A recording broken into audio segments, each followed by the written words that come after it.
ரஷ்யாவில் வெயிலின் தாக்கத்தில் தடம் புரண்ட ரயில், 80 பேர் காயம். ரஷ்யாவின் சைபீரியாவில் நோவோசிபிர்ஸ்க் என்ற இடத்திலிருந்து கருங்கடல் பகுதியில் உள்ள அட்லர் நகருக்கு பயணிகள் ரயில் ஒன்று நேற்று புறப்பட்டு சென்றது. கருங்கடல் அருகே கிரஸ்னோடார் என்ற பகுதியில் சென்றபோது அந்த ரயில் தடம் புரண்டது.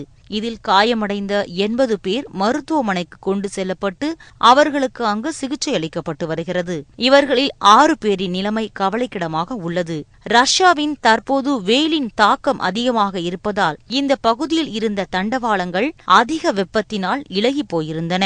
இதனால் எச்சரிக்கையுடன் சென்ற அந்த ரயிலின் டிரைவர் வண்டி விபத்திற்குள்ளானதும் உடனடியாக பிரேக் பிடித்து வண்டியை நிறுத்தி பெரும் விபத்தை தடுத்து நிறுத்தினார். இதில் எஞ்சினும் முதல் 5 பெட்டிகள் மட்டுமே தடம் புரண்டதாக செய்திகள் தெரிவிக்கின்றன. வண்டியில் சென்ற அனைவரையும் பெரும் விபத்திலிருந்து ட்ரெயினின் டிரைவர் காப்பாற்றினார் என்று கூறப்படுகிறது.